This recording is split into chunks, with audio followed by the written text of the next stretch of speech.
Le roi Salomon nous fait part de ses expériences. Ecclésiaste, chapitre 7, verset 26. Et j'ai trouvé plus amère que la mort, la femme, dont le cœur est un piège et un filet, et dont les mains sont des liens.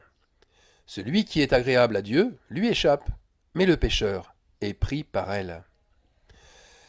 Alors, la sagesse que le roi Salomon a reçue de Dieu, eh bien, cette sagesse lui a montré que la femme pouvait, à un moment donné, être plus cruelle que la mort. Avant de rentrer dans les explications, parlons de notre époque tourmentée. De nos jours, nous voyons beaucoup d'affaires d'abus sexuels dévoilées comme nous voyons beaucoup d'actes adultères dénoncés, faisant tomber les uns et les autres. On ne compte plus le nombre de serviteurs de Dieu tombant avec ce genre d'affaires. Ils tombent par leur faiblesse charnelle. Ils tombent attirés par leur convoitise à l'égard des femmes notamment. Et combien franchissent la barre de la tentation et tombent dans le péché. L'homme est souvent pointé du doigt, et sa transgression n'est pas à remettre en cause, loin de là. Mais attention, attention, la femme échappe trop souvent de nos jours à la honte qu'elle devrait elle aussi partager avec l'homme. Elle aussi devrait connaître un châtiment. Car dans bien des cas, elle n'est pas toujours une pauvre victime.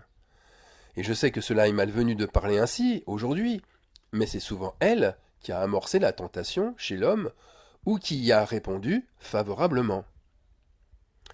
Lisons Genèse 3, chapitre 3, verset 15. L'Éternel dit au serpent, « La femme t'écrasera la tête et tu lui blesseras le talon. » Alors le serpent a mordu la femme au talon. Et cette blessure la rend, lorsqu'elle est tentée, elle la rend cruelle avec l'homme. Elle n'a alors plus aucun égard pour lui. Cette blessure rend la femme d'un seul coup violente, vengeresse et apte à toutes sortes de cruautés. Le venin qui se propage alors dans ses veines, et là je parle d'un point de vue spirituel bien sûr, eh bien ce venin transforme son caractère. Le serpent, c'est l'animal le plus rusé, nous dit le texte de la Genèse. La femme, en étant mordue, eh bien elle manifeste cette ruse en usant de 1000 stratagèmes pour salir l'homme qui la déçoit ou qu'elle méprise.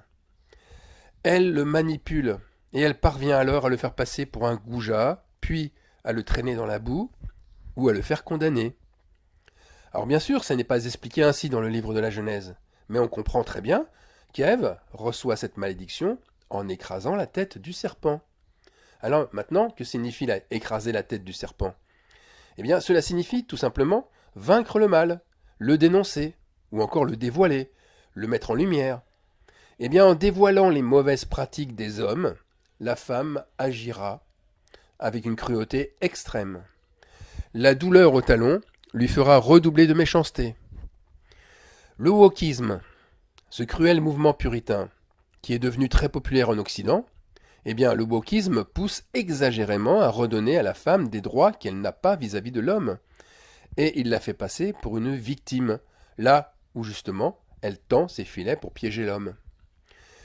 L'Ecclésiaste, entre parenthèses, qui a trouvé plus amère que la mort, la femme dont le cœur est un piège, eh bien l'Ecclésiaste nous montre que la femme pécheresse tend le piège à l'homme pécheur, et tous deux sont pris par la passion de leur vice.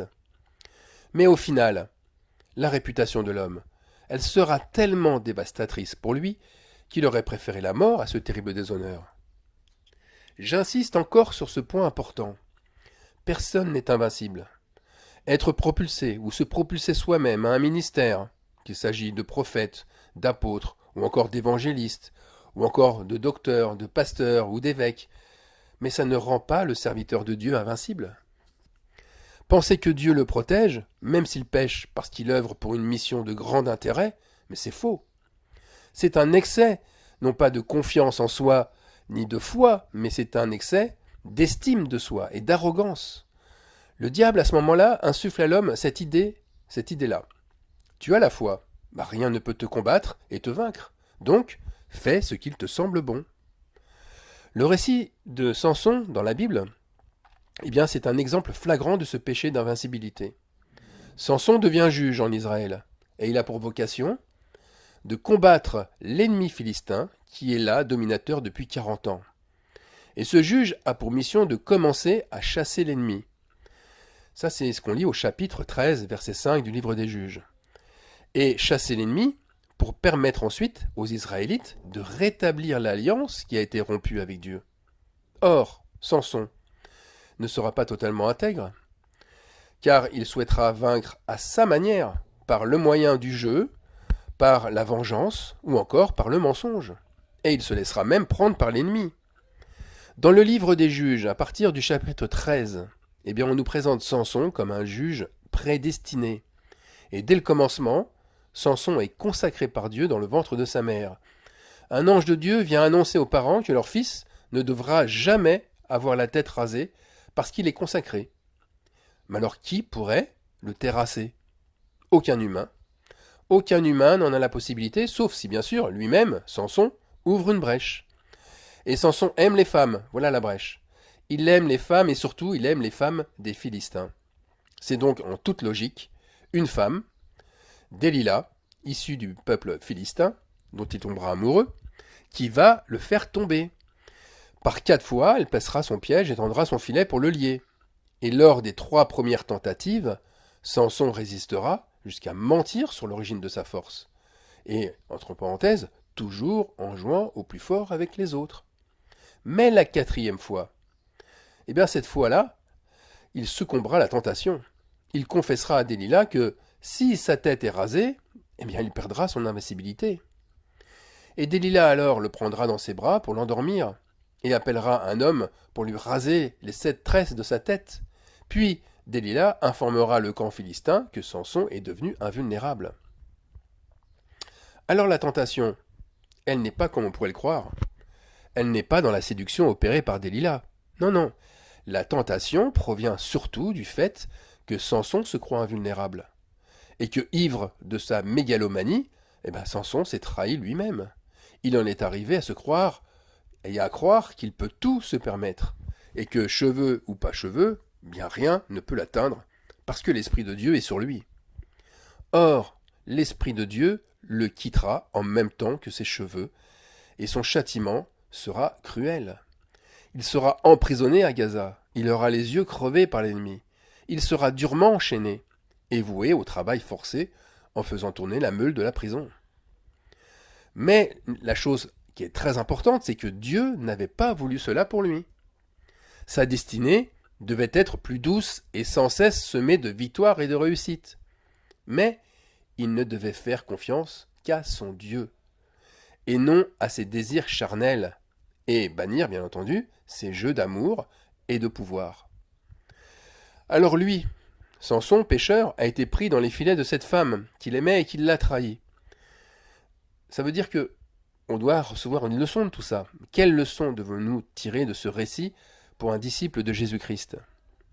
Oui, c'est vrai que la femme peut tendre ses filets pour faire tomber l'homme et devenir son pire ennemi, si l'homme se laisse attendrir par ses pulsions charnelles. Parce que l'action du serpent écrasé et qui blesse la femme, cette action se traduit dans les faits par cet élan de puritanisme. Ce désir au départ peut être sain chez la femme. Vous savez, ce désir de chasser ce qui est souillé autour d'elle, ou ce qui l'a souillé. Mais la suite des événements, elle prend à chaque fois une tournure malsaine. Par conséquent, nous devons agir en avertis, puisque nous savons que le puritanisme se réveille par les femmes. Les femmes se révoltent alors en dénonçant les travers des hommes, ou en les attaquant sur leurs points faibles, et ce côté lumineux va vite se transformer en ténèbres. Delilah, elle montre les ténèbres de Samson qui succombe trop facilement au charme féminin, puis qui lui ment, et, pour finir, qui lui offre son don divin en pâture, un petit peu comme Ésaü offrit son droit d'aînesse à son frère. Alors Delilah, c'est vrai aussi, elle est ténébreuse, puisqu'elle se prostitue à Samson, et tout ça dans un but maléfique, celui de le faire tomber. Alors oui, Dieu sauve le pécheur au bout du compte, c'est vrai, mais c'est nous-mêmes qui choisissons jusqu'où va aller notre désobéissance, et jusqu'où va aller nos souffrances. Samson n'a pas failli à sa mission, il a rempli sa mission, c'est vrai. Il a affaibli sérieusement le camp des Philistins, mais Samson a retrouvé sa force, il retrouvera ses cheveux, qui repousseront, et l'Esprit de Dieu le soutiendra une dernière fois, pour qu'il puisse éliminer les princes philistins. Mais tout ça, à quel prix? Eh bien, au prix du sang, au prix de ses yeux, au prix de sa liberté, et pour finir, au prix de sa propre vie. Il mourra écrasé par les mêmes colonnes de la maison qui s'effondreront sur ses ennemis.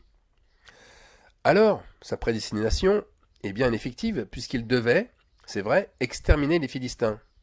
Mais la manière, elle dépendait de lui. Alors dans la vie d'un disciple, les dons que nous recevons de Dieu servent la cause du Seigneur. Jamais Dieu ne viendra nous les ôter. C'est nous-mêmes, en les utilisant pour nous, comme il nous convient, qui attirons l'ennemi. Et cet ennemi vainqueur, eh bien, il nous amène à nous soumettre à ses exigences. Donc dans les faits, si nous péchons sans nous repentir de nos fautes, sans nous en détourner, eh bien nous serons comme Samson l'a été, nous serons aveugles, prisonniers de nos péchés, jusqu'à payer même de notre vie pour remplir notre mission. Alors, redoublons de vigilance, même pour ceux qui se sentent à l'abri, parce qu'ils n'ont pas reçu de ministère. Nous sommes tous tentés par ce sentiment d'invincibilité, tous. Ainsi la chute de Samson, elle est toujours possible pour tout disciple. Car combien ont néanmoins la faiblesse de penser qu'ils ont l'assurance de leur salut. En se jugeant soi-même pur, ne nous mettons-nous pas en danger. Le protestantisme a amené cette doctrine qui consiste à croire que le salut s'obtient lui aussi par la foi, sans les œuvres. L'assurance de son salut procure la même mégalomanie que celle de Samson, l'invincibilité. Voyez la puissance de Dieu, ce don miraculeux, eh bien il est mis en avant par beaucoup de croyants. Or, la puissance de Dieu, c'est une épée à double tranchant. Si nous mettons cette puissance à notre profit et pour nos avantages personnels, nous nous combattons nous-mêmes, comme Samson l'a fait en révélant son don à l'ennemi. Croire que même en chutant, notre salut est préservé, c'est ouvrir la porte à toutes sortes de démons, les uns plus méchants que les autres. Alors l'attaque. L'attaque, nous l'avons vu, ne vient pas de là où nous pensions. Samson surestimait son pouvoir sur Delilah, surestimait son pouvoir sur les Philistins. Et il ne voyait pas en elle, en Delilah, une ennemie plus forte que lui. Comme, de la même manière, il ne voyait pas dans ses désirs charnels une possible chute. Eh bien, de la même manière, les chrétiens pensent aussi qu'ils sont protégés dans leur couple, qu'ils sont protégés à l'église ou dans leurs affaires. Or, en laissant chacun faire ce qui lui semble bon, sans rappeler l'urgence de se sanctifier, eh bien la femme sera une justicière sans pitié et cruelle. Elle écrasera la tête du serpent. Elle dévoilera les injustices, elle trouvera les solutions pour étaler la saleté au grand jour. Voyez, le venin du serpent la poussera sans cesse à agir avec plus de cruauté. En un mot, sa justice sera cruelle. Mais la mise en garde de l'Ecclésiaste, elle devrait non pas nous pousser à nous méfier des femmes, mais cette mise en garde devrait, au contraire, faire en sorte que chacun veille sur l'autre pour ne pas pécher. La réconciliation, elle passe par un cœur qui délie les liens, elle ne passe pas du tout par une accusation. Alors, voilà, l'homme vertueux, il attire à lui une femme vertueuse. Pensez à l'impossible union entre le roi de Perse Assuérus et la juive Esther. De même, la femme vertueuse, elle attire à elle l'homme vertueux. Pensez aussi à Ruth, la Moabite, qui attirera Boaz par sa grande bonté, justement, alors qu'elle n'était qu'une servante et étrangère de surcroît. En Christ, vous voyez, le serpent ne peut s'approcher. Il reste à distance de ceux qui sont purs. Il ne peut que tenter. Ou bien, comme le dit Jésus dans Luc, l'évangile de Luc, chapitre 10, verset 19, voilà ce qu'il dit, Jésus. « Voici, je vous ai donné le pouvoir de marcher sur les serpents et les scorpions, et sur toute la puissance de l'ennemi, et rien ne pourra vous nuire. » Fin de citation. Alors marcher sur les serpents, c'est dévoiler les pièges du mal, comme les actes honteux. Et ils ne pourront nuire aux disciples, qu'ils soient de sexe féminin ou masculin. Pourquoi ? Bien simplement, parce que ce disciple aura banni toute pensée, ou il aura banni tout acte cruel de sa vie. Amen.